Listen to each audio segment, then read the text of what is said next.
கொடுக்கலைங்கிறத நீங்க நம்புறீங்களா? உங்களுக்கு தெரியுதா இல்லையா? கொடுத்தது உங்களுக்கு காட்டணுமா இல்ல? அப்படி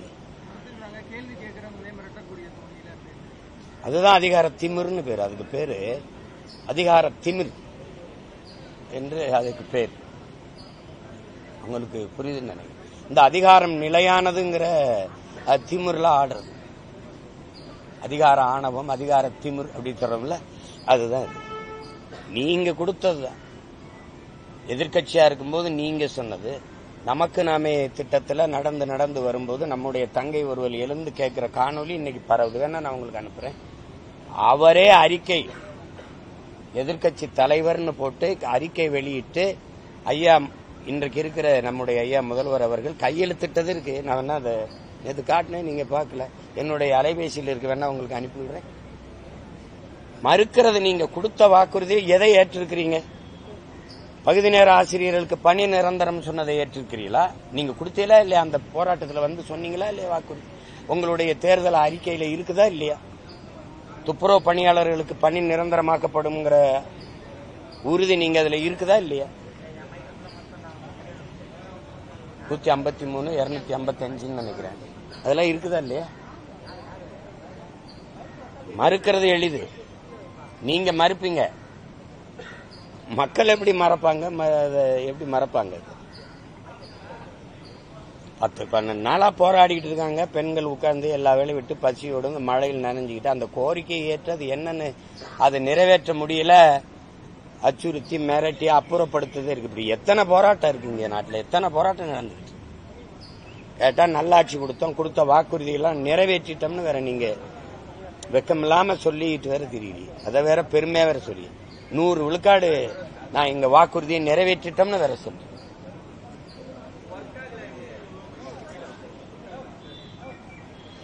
வேற வேற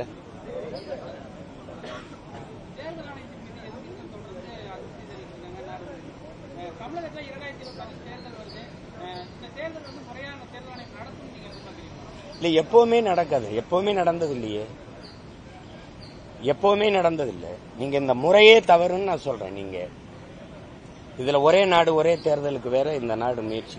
நீங்க ஒரு மாநிலத்தில் 7 கட்டம் 8 கட்டமா நடத்தா இல்லையா? மேற்கு வங்கத்தில், பீகார்ல 4 கட்டம் பார்த்திருப்பீங்க நீங்க. அப்ப ஒரே நாடு ஒரே தேர்தல் எப்படி நடக்கும்? அமெரிக்காவில் வந்து உங்களுக்கு 50 மாகாணங்கள், பல நேரங்கள். எனக்கு 11:10னா அவருக்கு 11:30, 11:50 அப்படி நேர அளவு மாறும். அப்படி இருக்கும்போது அந்த நாடு காலையில வாக்குப்பதிவை தொடங்கி மாலையில முடிச்சு அப்படியே எண்ணிக்கிட்டே போய் நள்ளிரவு அந்த இரவு முடிஞ்சு அடுத்த நாள் தொடங்குறதுக்கு முன்னாடி 12 மணிக்கு சரியா இவர் தான் அமெரிக்க அதிபர், இவர் தான் பிரசிடென்ட் ஆஃப் அமெரிக்கான்னு பேச விட்டுருது. நீங்க பாக்குறீங்க அது வாக்கை எப்படி எண்ணுதுன்றீங்க? வாக்கு பதிவு சீட்டுல பதிவு பண்ணி கைக்கிட்ட எண்ணிருது. அவன் சொல்றதுல டிஜிட்டல் அமெரிக்கான்னு புரியுதுன்னு நினைக்கிறேன். நம்ம ஆளுக டிஜிட்டல் எண்ணியல் இந்தியா எல்லாம் வச்சுக்கிட்டு தட்டினா கடன்னு சொல்லிருந்துட்டு வாக்கு பதிவு பண்ணி பெட்டிய 42 நாள் பூட்டி வச்சிருந்ததா இல்லையா? கேட்கறது கொஞ்சம் சொல்லுங்க. அப்புறம் எதுக்கு இந்த டிஜிட்டல் இந்த எண்ணியல் முறை? எதுக்கு தட்டினோட சொல்ல போகுது? அதை ஏன் 42 நாள் ஒவ்வொரு இடத்துல ஒரு பள்ளிக்கூடத்தில் போட்டு பூட்டி வைக்கிறீங்க? பெட்டியை பாதுகாக்க போடுற காவலர்களை நியமிக்கிற ஆள் யாரு? அந்த அதிகாரி நேர்மையா பாதுகாத்துக்கிட்டே இருப்பாரு அந்த பெட்டியை. 42 நாளுக்குள்ள என்னென்னவோ நடக்கலாம். நீங்க பாக்குறீங்க வட இந்தியாவில் பெரிய பெரிய விடுதிகள்ல பெட்டி, வாக்கு பெட்டியை தலைக்கு வச்சு படுத்து கிடந்தது இருக்கு. தானியில ஆட்டோவில் வச்சுக்கிட்டு இறங்கி போனதெல்லாம் இருக்கு. பெட்டியை சூட்கேஸை பிடிச்சிட்டு போன மாதிரி வாக்கு பெட்டியை பிடிச்சிட்டு போனதெல்லாம் இருக்கு. நான் வேணா உங்களுக்கு அனுப்புவா காணொலிகளை. ஒருத்தர் நின்னுப்பாரு, அந்த அம்மா வந்தவொடனே அதை அடையாள அட்டை வாங்கிட்டு இவரே போய் அழுத்திடுவாரு. எல்லாமே பிஜேபிக்கு போகும், உங்களுக்கு தெரியும் நினைக்கிறேன். அந்த மாதிரி தேர்தல் முறைகேடுன்னு இல்லைன்னு எப்படி சொல்ல முடியும்? இதை இந்த வாக்கு எந்திரத்தை கண்டுபிடித்து நமக்கு அனுப்புற மைக்ரோ எலக்ட்ரானிக் சிப்புங்கிறது இந்தியன் எலக்ட்ரானிக் கார்பரேஷன், இந்த 2 ஜப்பானும் இந்தியாவும் சேர்ந்து தயாரிக்குது. அது ஜப்பான் அதை பயன்படுத்துறது இல்லையே. பாக்ஸிட் முறையை கடைசியா பங்களாதேஷ் வச்சிருந்துச்சு, அதுவும் விட்டுருச்சு. நம்ம மட்டும்தானே கட்டிக்கிட்டு அழுகுற இந்த வாக்கு எந்திர முறையை.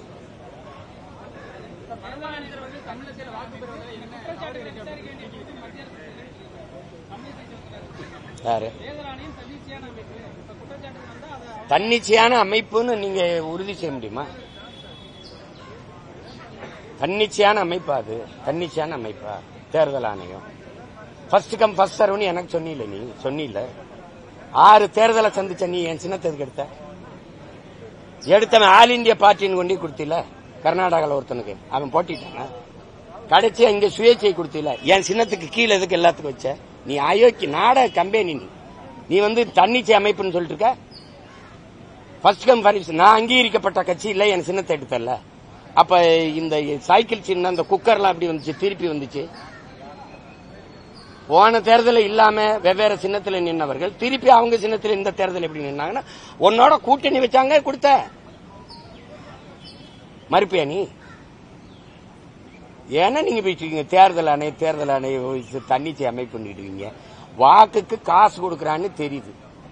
நீ பறக்கும் படை வச்சு மக்கள் சாலையில போற மக்களை பிடிச்சு தடுத்து பண்றிய தொகுதிக்குள்ள போய் ஒருத்தனையாவது கைது பண்ணிருக்கா? கொடுக்கறவன் வாங்கினவனே. ஆனா விளம்பரம் பண்ணிருக்கா 100 கோடிக்கு வாக்குக்கு காசு கொடுப்பதும் வாங்குவதும் குற்றம், ஓராண்டு சிறை தண்டனை. ஒருத்தனை கைது பண்ணி உள்ள போட்டிருக்கா? தன்னிச்சையான அமைப்பு நீதிமன்றம், தேர்தல் ஆணையம், வருமான வரித்துறை, அமலாக்கத்துறை இதெல்லாம் நம்ம என்ன பண்றோம்? சிபிஐ, மத்திய புலனாய்வு, இந்த என்ஐஏ இதெல்லாம் தன்னாட்சி அதிகாரம் பெற்ற அமைப்புகள். அரசியல் அதிகார தலையீடு இருக்காதுன்னு நம்ம நம்பணும். அது இல்ல. அதிகாரத்தில் இருப்பவர்கள் 5 விரல்களாக இருக்குது. நீட்டுனா நீட்டும், மடக்குனா மடக்கும். இப்ப நினைச்சா என் வீட்டுல வருமான வரி சோதனை போட முடியாதா? நடந்திருக்கா இல்லையா? என் வீட்டுல போட முடியல, அதனால என்ஐஏ ரைடு போடுற. இடி ரைடோ இன்கம் டாக்ஸ் ரைடோ போட முடியாதனால நீ என்ஐஏ ரைடா போடுற. போட்டில போட்டு என்ன பண்ண? நீ போட்டு என்ன பண்ண? சும்மா மிரட்டுவா. நீங்களும் இப்படி விவாதங்களே பேசுறாங்க அந்த கட்சி தலைவர்கள். பேசுனா இன்கம் டாக்ஸ் ரைடு வரும் அப்படின்னு பல பேர் அதுக்கு பாய்ந்துக்கிட்டு தான். தம்பி பெட்டியும் மூடுறான், வாயும் மூடுறான், எல்லாம் பெட்டியும் மூடி வச்சுக்கிறான், வாயும் மூடி வச்சுக்கிறான். அதுக்கு பாய்ந்துக்கிட்டு தான். நாங்க எதுக்கும் பயப்படுறது இல்லை. என்ன என் பங்காளி வடிவேல் சொல்ற மாதிரி எடுத்து பள்ளியில பயம். இத போய் நீங்க இன்னும் நம்பிக்கிட்டு இருக்கீங்க தேர்தல் ஆணையத்தான். அப்ப எங்க அம்மா எப்படி சொல்லுவாங்க? எங்க தலையீடு இருக்குன்னு சொல்லுவாங்க. தம்பி, நீதிபதியா ஒரு கட்சியில இருக்கிற பொறுப்புல இருக்கிற ஒரு பெண்ணை நியமனம் பண்றாங்க. அப்புறம் இத போய் நீங்க ஜனநாயக நாடு, நீதிமன்றம்லாம் தன்னாட்சி அதிகாரத்தில் இருக்கிறது அப்படிலாம் ஒண்ணும் இல்லையா? அப்படிலாம் ஒண்ணும் இல்ல. இப்ப நீங்க மக்களின் வழக்கை எவ்வளவு நாள் கழிச்சு எடுக்கிறாங்க? இந்த பொதுக்குழு தீர்மானம் செல்லுமா செல்லாதா? இந்த சின்னம் யாருக்கு அப்படிங்கறத காலையில வழக்கு பண்ணா சாயந்தரம் தீர்ப்பு வருது. அது மட்டும் எப்படி? உங்கள்கிட்ட பதில் இல்லையில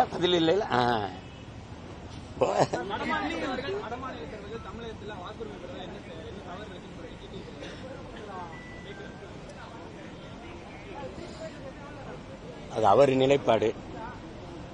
எங்க நிலைப்பாடு அது கொடுக்கக்கூடாது. ஏற்கனவே கொடுத்ததுனால வந்த பின்னடைவு என்ன, தாழ்நிலை என்ன, வீழ்ச்சி என்னங்கிறத, அதனால ஏற்பட்ட இடையூறுகள் என்னங்கிறத நாங்க அறிந்தவர்கள். இமய வரை பரவி இருந்து குறுகி காலடியில நிக்கிற ஒரு கொஞ்சோண்டு இடத்த வச்சுக்கிட்டு இதுலயுமே என் அதிகாரம் இப்ப என்கிட்ட இல்ல. இப்ப இருக்கிற நிலத்தையும் இந்த அரசியலையும் அதிகாரத்தையும் நான் இழக்க தயாரா இல்ல. அது அவருடைய கருத்து. நாங்க போராடுவோம், தடுப்போம். வடவர்கள் வாங்க, வேலை செய்யுங்க, சம்பாதிங்க, போங்க, இருங்க. ஆனா வாக்கு செலுத்த உங்க ஊர்ல செலுத்திட்டு வாங்க. ஏற்கனவே இருந்தவனுக்கு கொடுத்ததே பெரிய பிரச்சனை. புரியுதுல்ல? ஆனா இந்த கிட்னி முறைகேடு நேற்று சுகாதாரத்துறை அறிக்கை கொடுத்திருக்காங்க. திருச்சியில, பெரம்பலூர்ல 2 காலேஜ்ல மெடிக்கல்லையுமே கிட்னி திருடினது உண்மை அப்படிங்கிறது தெரிய வந்திருக்கு. அந்த மெடிக்கல்ல உறுப்பு மாற்று ஆணையம் நிரந்தரமாக செய்யப்படாதுன்னு தடை விதிச்சிருக்காங்க. எப்படி பாக்குறீங்க? தடுக்கணும். அந்த ஒரு இடத்துல ஒரு மருத்துவமனையில, அந்த மருத்துவக் கல்லூரி மருத்துவமனையில நடந்தது வெளியில தெரிய வந்துட்டது. ஆனா என்னோட குற்றச்சாட்டு நாடங்களும் இது நடக்குதுன்னு தான். பொதுவா என்னுடைய நீங்க கேட்ட தம்பி, நீங்களும் எல்லாரும் தெரிஞ்சுக்கணும். சந்தை பொருளாதாரத்தை ஏற்றுக்கொண்ட உலகத்துல நம்ம நாட்டில் வாழ்ந்துகிட்டு இருக்கோம். என்னன்னா தனியார் மயம், தாராளமய, உலகமயத்துல நாடு ஒரு சந்தையாயிட்ட பிறகு நம்மளும் ஒரு பண்டமா தான் பார்க்கப்படும். மனித உயிரும் ஒரு பண்டமா தான் பார்க்கப்படும். உடல்நிலை சரியில்லைன்னு நீங்க போயிட்டீங்கன்னா மூளை சாவுங்கிறத நீங்க எந்த காலத்திலிருந்து அறியறீங்க? பிரெயின் டெட்டுங்கிறத அப்படி ஒரு செய்தியை நீங்க எவ்வளவு காலத்துல இருந்து சொல்றீங்க? நீ தானே செவிலியர். 10 வருஷம் அதிகபட்சமா போன ஒரு 15 வருஷம் வச்சுக்கிறோமா? அதுக்கு முன்னாடி மூளை சாகல. ஏன் திடீர்னு சாகுது? ஏன்னா நீங்க ஒரு இளைஞரா வர்றாரு, நல்லா இருக்கு, அவருக்கு இதய துடிப்பு நல்லா இருக்கு, சிறுநீரகம் நல்லா இயங்குது, கண் பார்வையெல்லாம் ஒன்றும் பிரச்சனை இல்லை. என்னன்னா அது ஒரு 2 கோடி, இது ஒரு 4 கோடி, இது ஒரு 6 கோடி அப்படின்னு. அது நீங்க ஒரு பண்டம் என்ன நம்ம இதெல்லாம் அதுல இது ஒரு பண்டம் வித்தாச்சு. அதுல என்னென்ன ஏழ்மை வறுமையில் இருக்கிற குறிப்பா நெசவாளர்கள், நம்முடைய கல்வி அறிவுல வராத ஒரு விழிப்புணர்வற்ற விளிம்புலையில மக்கள், அவர்கள்ட்ட 2 கிட்னி 2 சிறுநீரகம் இருக்குல்ல, நீ என்ன பண்ண? ஒன்ன வித்தா 4 லட்சம் கிடைக்கும், 2 லட்சம் கிடைக்கும். நீங்க எனக்கிட்ட யாருக்கு சிறுநீரகம் தேவைப்படுதோ என்கிட்ட 25 லட்சம் பேசியிருப்பீங்க. ஆனா என் தாய்கிட்ட என் தந்தை கிட்ட 2 லட்சம்ங்கிறது 100 நாள் வேலைக்கு போறவனுக்கு மதிப்பு மிக்க உரிமையா 500 ரூபாய்க்கு விக்கிற எங்க ஆத்தாள் அப்பனுக்கு ஓட்ட விக்கிறவனுக்கு 2 லட்சம் பெரிய பணம். 2 லட்சத்தை கொடுக்குறேன்ட்டு அதுலயும் நான் கேள்விப்பட்டது 2 லட்சம் உனக்கு தாரேன்ட்டு 1 லட்சத்தை கொடுத்தா அந்த 1 லட்சத்தையும் ஆட்டையை போட்ட போன ஐயோக்கிய பயில்கள் இருக்கான். அப்ப இது என்னன்னா ஒரு விழிப்புணர்வற்ற முழுமையான கல்வி அறிவு போய் சேராத இந்த ஏழை எளிய மக்கள், உழைக்கும் மக்கள், அன்றாடம் தினக்கூலிகள் இருக்காங்க பாருங்களேன், மீள முடியாத வறுமை ஏழ்மையில் இருக்கிற அந்த மக்களின் உரிப்பு திருடப்படுவதுதான் பெரிய வேதனையா இருக்கு. சிலர் விரும்பி கொடையா கொடுப்பாங்க, அதை தவிர்க்க முடியாது, அது ஏற்புடையது. ஆனா இந்த மாதிரி இது பெரும் குற்றச்செயல். உறுப்பு திருட்டுங்கிறது பெரும் குற்றச்செயல். இதை திருட்டுன்னு நம்ம சொல்லக்கூடாது, அது முறைகேடுன்னு தான் சொல்லணும். அது இல்லைன்னா அதுக்கு வழக்கு போட்டாலும் போடுவாங்க. ஏன்னா இப்ப அப்படித்தானே.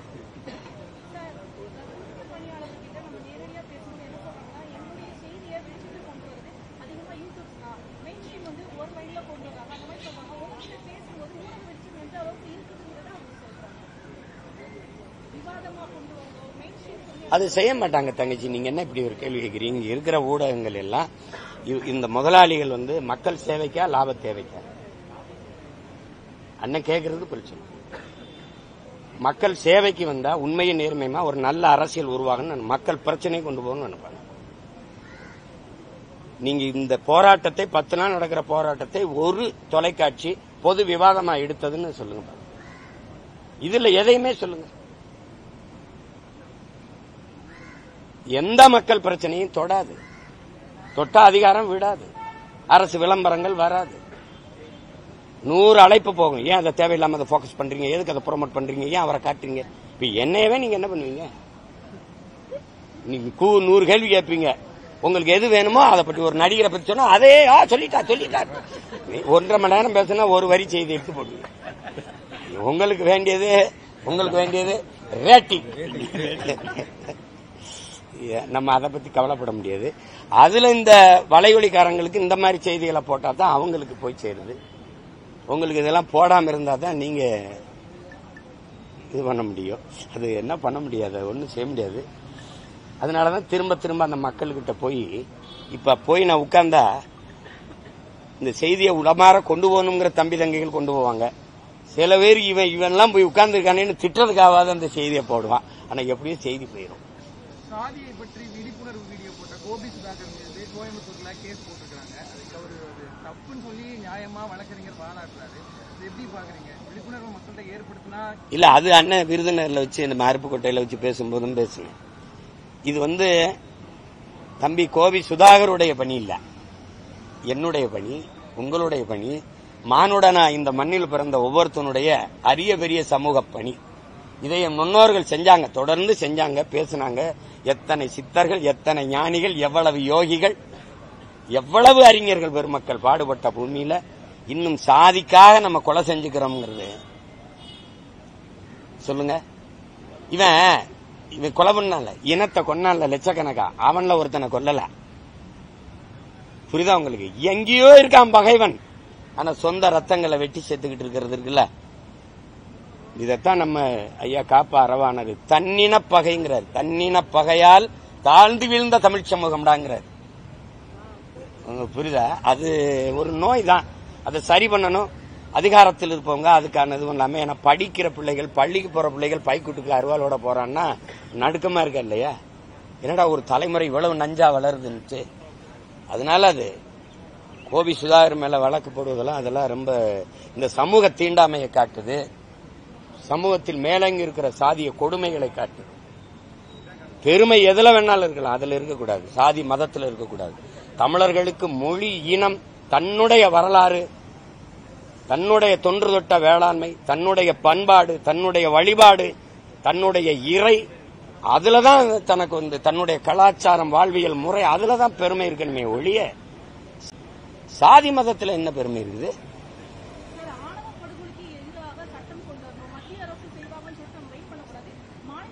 மத்திய அரசு எப்படி தங்கச்சி செய்யும்? மத்திய அரசு எப்படி செய்யும்? பாரதிய ஜனதாவின் கோட்பாடே சாதிய மதமும் இரு கண்கள். அது சொல்லுதா இல்லையா? அதோட கோட்பாடு என்னன்னு சொல்லுங்க. அப்புறம் தமிழ்நாடு அரசு சாட்டி விடும். தமிழ்நாடு இது ஒரு கையாலாகாத அரசு, எடுபடி அரசு, எடுபடி அரசு. சாதிவாரி கணக்கெடுப்பா அவன் எடுக்கணுங்க. ஆனா மாநில உரிமை, தன்னாட்சின்னு வாயிலேயே பேசும். நாங்க தான் மாநில சுயாட்சியை காப்பாற்றணும், மாநில உரிமைன்னு பேசுவோம். அப்ப வெறி வருமா வராதா? நீ எதுக்கு பேசுறாத? இவ்வளவு பெரிய வலிமையான காவல்துறை வச்சுக்கிட்டு சிபிஐ விசாரணை கேட்கிற? அப்படி தோத்து போயிட்டீங்களா? உன் காவல்துறை கையால் ஆகலையா? அதன் தலைவர் அப்ப பொறுப்பு, என் காவல்துறை சரியில்லை, எனக்கு கீழே இருக்க, எனக்கு தகுதி இல்லாம போச்சு, இதுக்கு தலைமையா இருக்குன்னு விலகுவீலா? பதவி விலகுவீலா? விலகுவீலா சொல்லுங்க. மாநில உரிமை நீங்க சாதிவாரி கணக்கெடுக்க அவன் எடுக்கணும். சாதிய திமிர்ல, சாதிய ஆணவ படுகொலை, சாதிய பெருமைன்னு சொன்னா கூட கோச்சுக்குருவாங்க. ஆணவம்னு சொல்லணும். சாதிய ஆணவ ஆணவத்துல திமிர்ல கொலை செய்யறவனுக்கு ஒரு கடும் சட்டம். இப்ப நான் சொல்றேன், இப்ப நான் வந்துட்டேன், நீ பண்ணிடு, இங்க வாப்பா. அவன் சான்றிதழ் செல்லாத, அவனுக்கு வாக்குரிமை கிடையாது, குடும்ப அட்டை கிடையாது, நீ என்ன படிச்சாலும் தகுதி இழந்துருவ. நீ என்ன பண்ணுவ? நாட்டிலே உன்னை கவனிச்சிருவான். உன் தலைமுறைக்கு கல்வி இருக்காது, படிச்சாலும் வேலையும் இருக்காது, நீ செஞ்சிருவ. உங்க பெருமையான சாதி வச்சிருக்கப்ப அதை வச்சு வாழ்ந்துக்கிட்டு கும்பிட்டு போயிட்டே இருக்கும். நீ வாழ்ந்துக்கிட்ட வேண்டியதானே? எதை காப்பாத்த போறாரு? சாதியை காப்பாத்தி சாதிச்ச ஒன்னு சொல்றான். ஒன்னு சொல்லிடு, அவனாவது ஒருத்தன் ஒன்னு சொல்லிடு, அந்த சாதியை காப்பாத்தி நான் சாதிச்சேன்.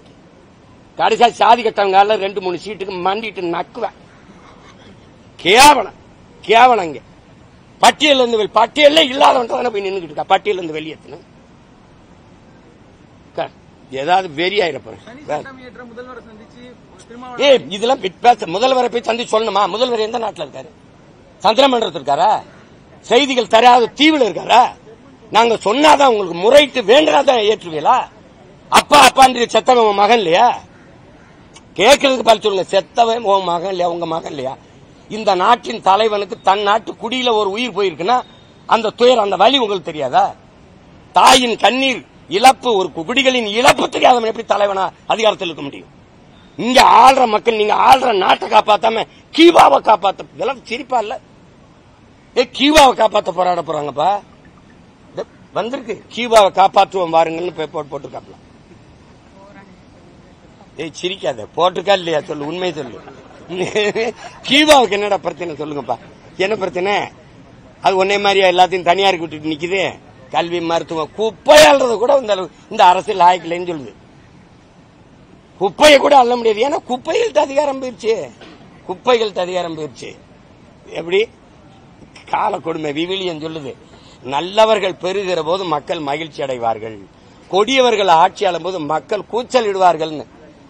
இப்ப தெரியுதா என் மக்கள் கூச்சல் இடுறது ஏன்னு? காலையிலேயே கோபப்படுத்துறாங்க. இன்னும் நம்ம தூரம் போக வேண்டியது, மறுபடி வேற போராட்டத்துக்கு வேற போக வேண்டியிருக்கு, சாப்பாடு கொடுக்க வேண்டியிருக்கு மக்களுக்கு, அங்க வேற கேள்வி கேட்ப, அதுக்கு வேற கோபப்படும்.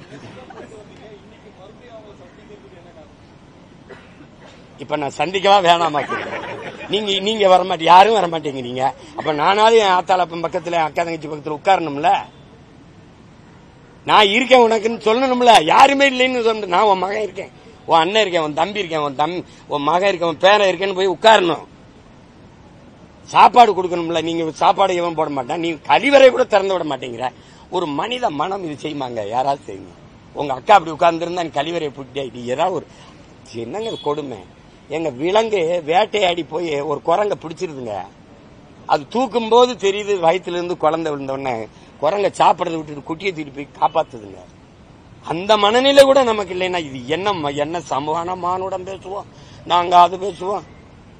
உன் சமூக நீதியிலே குப்பையை போட்டு மூட எங்க ஆத்தல உட்கார்ந்துருக்கான அவன் தான்டா சமூக நீதியின் காவல். அவன் தான்டா இந்த சமூக நாரி போகாம காப்பாத்திட்டு இருக்கான். அவன் தான் உட்கார்ந்து போடுறவன்லாம் பொம்பளை. பெண்ணிய உரிமை பேசுன, பெண்களுக்கான விடுதலை பேசுன, எங்க பேசுன? அவ கையில இருக்க விளக்க மாதிரிதான் உன் சமூக நீதி. இதான் பேசிட்டு இருக்க. அது நல்ல நாடுதான். அங்க போய் சுத்தி பார்த்து வரட்டும். சுத்தி பார்க்கறதுல அந்த நாடு சாலை எப்படி போடுது, பராமரிக்குது, அந்த நாடு பாலங்களை எப்படி கட்டுது, அந்த நாட்டுல இருபக்கம் போகும்போது ஆடு மாடுகள் எவ்வளவு மேய்ச்சல் நிலங்கள்ல மேயுது. நான் போயிருக்கேன்ல, அங்க போகணும். அங்க மின் கட்டமைப்பு எப்படி இருக்குது, அங்க நீர் மேலாண்மை எப்படி இருக்குது, இதை தாங்க கவனிக்கணும். போய் உட்கார்ந்துக்கிட்டு முதலீட்டாளர்களை கொண்டு வர்றோம்னு அது பேசிட்டு இருக்குது. இதானே சிங்கப்பூர்.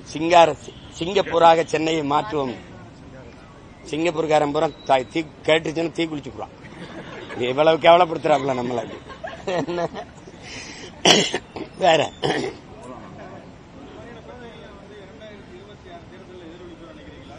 தம்பி, தேர்தலை விடுங்க. அதான் நீங்க எல்லாருமே செய்யற தவறு. இந்த வாக்கை பற்றி கவலைப்படுகிற ஒருவன் மக்களின் வாழ்க்கையை பற்றி சிந்திக்க மாட்டான். ஓட்டையே குறி வச்சு வேலை செய்கிறவன் நாட்டை பற்றி கவலைப்பட மாட்டான். சாதி மதம் கடவுளை பற்றி சாமியை பற்றி சிந்திப்பவன் மக்களை பற்றி சிந்திக்க மாட்டான். மக்களை பற்றி சிந்திப்பவன் மக்களை பற்றி கவலைப்படுவன் சாதி மதம் கடவுளை பற்றி சிந்திக்க அவனுக்கு நேரமும் இருக்காது, தேவையும் இருக்காது. நீங்க சொல்றது தேர்தலில் பிரதிபலிக்குமா நினைச்சா அதான் தேர்தல் அரசியல். வாக்கு செலுத்தல, இது நம் பிறவி கடமைன்னு மக்களுக்காக வேலை செய்யறது மக்கள் அரசியல். இப்ப நீங்க எந்த அரசியலை செய்யறது? எனக்கு சேராமையா தம்பி 36 லட்சம் பேர் போட்டு ஒரு எளிய மகன் தம்பி, இந்த பாராளுமன்ற தேர்தலில் ஒரு தொகுதிக்கு நான் எவ்வளவு செலவழிச்சிருப்பேன்னு நினைக்கிறேன். மத்த கட்சிகள் எவ்வளவு செலவழிச்சிருக்கும் சொல்லு. நீங்க அண்ணனும் தம்பியமா பேசுவோம், ஊடகத்தை விடுங்க. ஒரு 34 கோடி 40 கோடி 50 கோடியா செலவழிச்சிருப்பாங்கல்ல. நான் மொத்தமாவே 3 கோடி தான் செலவழிச்சிருக்கேன் தம்பி. 36,50,000 ஓட்டு போட்டு 3வது பெரிய கட்சி, அங்கீகரிக்கப்பட்ட ஒரு கட்சி தனியா நின்று ஒரு கட்சி அங்கீகரிக்கப்பட்டது ஐயா விஜயகாந்துக்கு அப்புறம் நானும் ஒண்ணு இல்ல. அவர் 40 வருஷம் நடிச்சு புகழ்பெற்ற ஒரு திரைக்கலைஞன் அங்கீகரிக்கப்பட்டார். அதுக்கப்புறம் ஒரு எளிய மகன். எனக்கு என் வேட்பாளர் யாருன்னு தெரியாது. நான் 6 தேர்தலா ஒரு சின்னத்துல போட்டிட்டு அதை எடுத்துக்கிட்டு மைக்குன்னு ஒண்ணு கொடுத்த, அதுல 4 பொத்தான வச்சு அது போய் பார்த்தேன். ஆமா, நீ என்ன ஜனநாயகம் வச்சிருக்க? நான் உங்ககிட்ட கேட்கிறேன். 75 வருஷம் ஒரு கட்சி ஒரே சின்னம், 60 வருஷம் ஒரு கட்சி ஒரே சின்னம். தேசிய மலருது, இந்தியாவின் தேசிய மலரு தாமரை, அது ஒரு கட்சிக்கு சின்னம். தேசிய மலருதுன்னு என் மகன் படிச்சுக்கிட்டு இருக்கான். தாமரை கொண்டு போய் தேசிய மலரை கொண்டு ஒருத்தனுக்கு சின்னமா வச்சா. கை 50 வருஷமா ஒரு கைன்னு ஒரு சின்னம். இந்த சின்னங்கள்ல நேத்துக்கு முத நாள் கொடுக்கிற நாளைக்கு தேர்தல் எனக்கு ஒரு சின்னத்தை, ஒரு பின்புலம் இல்லாத எளிய பிள்ளைகள் நாங்க ஒன்னா மோதணும் அப்படின்னா இது என்ன ஜனநாயகம்? இதுல சம வாய்ப்பு சம உரிமை இந்த ஒரு வார்த்தைகளை வேற நீ போட்டுக்குருவேன். ஜனநாயகத்துல சம வாய்ப்பு சம உரிமைன்னு.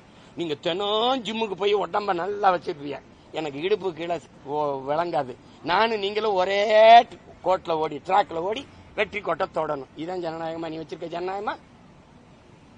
எடுத்துரு, எல்லாருக்கும் ஒவ்வொருத்தருக்கும் புதுசு புதுசா சின்னத்தை கொடுமோத சொல்லுவா, மோதுவான். வாக்குக்கு பணம் கொடுத்தால் அந்த வேட்பாளர் 10 ஆண்டு தேர்தல் நிக்க தடைன்னு சொல்லு. சரியான தேர்தல் ஆணையம் சொல்லு. ஒருத்தனை தூக்கு, எவனா காசு கொடுத்தா சொல்லு. 10 ஆண்டு தேர்தல் நிக்க நீ தடையிடான நல்ல ஜனநாயகம் வந்துடும். இல்லைன்னா பண்ணாயம் தான் இருக்கும். என்ன இப்படி ஒரு கேள்விக்கான தேர்தல் ஆணையம் தவறு பண்ணுதுன்னு நினைக்கிறீங்களான்னு கேட்கிறீங்களே, நீங்க நினைக்கலையா? அப்படி தம்பி, நம்ம நினைச்சாலும் நினைக்கலாலும் உண்மை அதான தம்பி. அதுல போய் என்ன பேச்சு சொல்லு. எத்தனை கேள்வி கேட்கிறான், ஏதாவது பதில் வச்சிருக்க ஒன்னும் சொல்லாது. அது அரசு எந்த நலத்திட்டத்திலையும் உதயசூரியன் சின்னம் இல்லாம வருதா? எந்த நலத்திட்டத்திலே அதுக்கு முன்னாடி ரெட்டை சின்னம் இல்லாம வருதா? இப்ப நான் என்ன சின்னத்தை போட்டு கொடுக்கறது? எதுல கொடுக்கறது?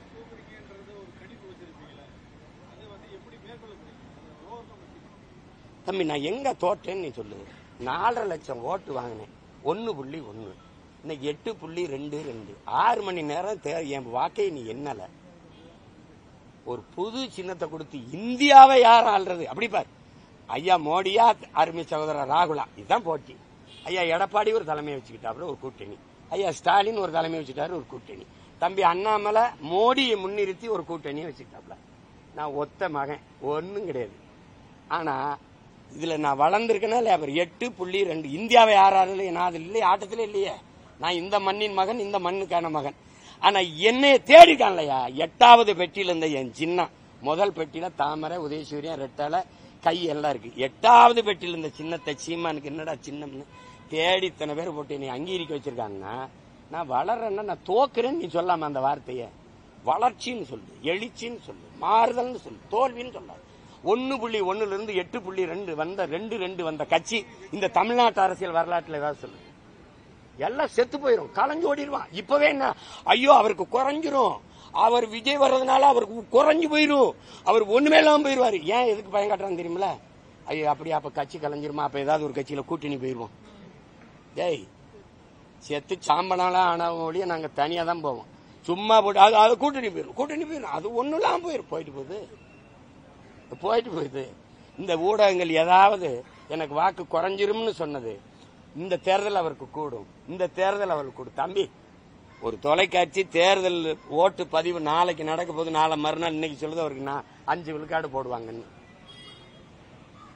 4 விழுக்காடு போடுவாங்கன்னு சொல்லு. அப்புறம் தேர்தல் முடிஞ்சு எக்ஸிட் போல்னு ஒண்ணு சொல்லுது, இல்ல 5 விழுக்காடு வருது அவருக்குன்னு சொல்லு. தேர்தலை வாக்கு என்றான் 8.22 வருது. என்ன ஒன் நேர்மை கிழிக்குதுங்க, என்ன பண்றது? நாகரிகங்கிறது விட்டேன், இல்லைன்னா வா கோர்ட்டுக்குன்னா என்ன பண்ணுவேன் நீ? தேவை இது கருத்தாளர்கள் சும்மா சொல்லிக்கிட்டு இருப்பாங்க, நம்ம பாட்டுக்கு வேலை செஞ்சுட்டு போகணும். தம்பி, நான் மக்களுக்கானவன், என் வெற்றியின் தோல்வி என் மக்களுக்கானது, அது அவங்க தான் முடிவு பண்ணும். இப்ப ஜெயிச்சவன் பேசுனதை விட ஜெயிக்காத நான் இப்ப ஜெயிக்கல, தேர்தல் வெற்றி ஜெயிக்கல, நான் பேசுறதை யாராவது இப்ப ஏன் இந்த சரி இந்த துப்புரவு பணியாளருக்கு ஏன் வரல? எத்தனை எம்பி எம்எல்ஏ வந்தான்? ஜெயிக்காத நானே என் தங்கச்சி தம்பியில தானே உட்கார்ந்துருக்கேன். நான் தான் இந்த சாப்பாடு செஞ்சு எடுத்துட்டு ஓடுறேன், நீ வரமாட்ட. இவ்வளவு நேரம் நான் பேசுறேன்ல, ஒரு தலைவரை பேச சொல்லு இவ்வளவு நேரம். ஏன்னா எஜமாங்க வச்சுப்பான்,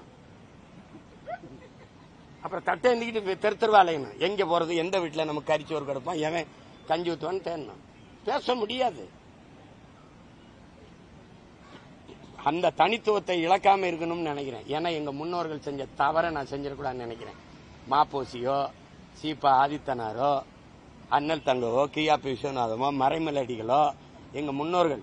எனக்கு இப்ப சமகாலத்தில் எங்க முன்னாடி வந்த எங்க ஐயா மருத்துவர், எங்க அண்ணன் திருமா, எங்க அண்ணன் வைகோ, ஐயா விஜயகாந்த், இவர்கள் செஞ்ச தவறை அவங்களுக்கு பின்னாடி வர வழித்தடத்துல போறேன்னா செஞ்சிடக்கூடாதுன்னு நினைக்கிறேன். எனக்கு என்ன அழுத்தம் தம்பி, செயலதுக்கு போட்டு பார்த்தேன், வழக்க போட்டு பார்த்தேன், அவதூற கிளப்பி விட்டு பார்த்தேன், என்னென்னமோ பண்ணி பார்த்தேன், என்னையே ரைடு விட்டேன், நான் ஒன்னும் கலங்கலையே. என்னையே ரைடு நடக்கும், கூட்டணி பேச்சுவார்த்தை வீட்டுல நடக்கும். எப்படி இருக்கு? 1000 crores பார்ட்டிக்கு 1000, ஃபேமிலிக்கு 1000. அதுலயே ஊத்துறியில தேனை கொஞ்சம் வாயில ஊத்துங்கன்னு போயிட்டாங்க. புரியுதுன்னு நினைக்கிறேன். ஒன்னும் கேட்கல, நான் உங்களோட வந்துடுறேன், சேர்ந்து நின்று ஒரு போட்டோ எடுத்துரும். அதுக்கப்புறம் போன் அடிச்சா எடுப்பீங்களான்னு கேட்டேன், பதில் இல்லை. அது விட தனிச்சு நிக்கணும், தனித்துவத்தை இழந்துடக்கூடாது. தனிச்சு நின்னாலும் தனித்துவத்தோடு நிக்கணும். நமக்கு அது தேவையில்லை. என்னடா தம்பி 36 லட்சம் வாங்கினவன் இன்னொரு 36 லட்சம் கூட ஏறிட மாட்டேன்னா என்ன? கடலையே தாண்டிட்டேன், கரை தான் இருக்கு. 2016 இவ்வளவு நேரம் என்னோட நீங்க இப்படி சுத்தி இத்தனை கருவியில் வச்சு எடுத்தீங்களா? 26 நெருங்கும் போது நிக்கிறீல்ல, 26க்கு அப்புறம் இன்னும் நிறைய பேர் கூடி ரொம்ப நேரம் என்னை பேச சொல்லுவீங்க. எங்க அப்பா மணியரசன் சொல்ற மாதிரி, தம்பி பேட்டி கொடுத்தா அது ஒரு பொதுக்கூட்டம் தான். ஆனா இவ்வளவையும் போட்டீங்கன்னா, இதையெல்லாம் போட்டீங்கன்னா நான் என்னைக்கே வென்றிருப்பேன். நீ இந்த தங்கச்சி சொல்ற மாதிரி ஒரு வரி அப்படி போட்டு, என்னடா தங்கச்சி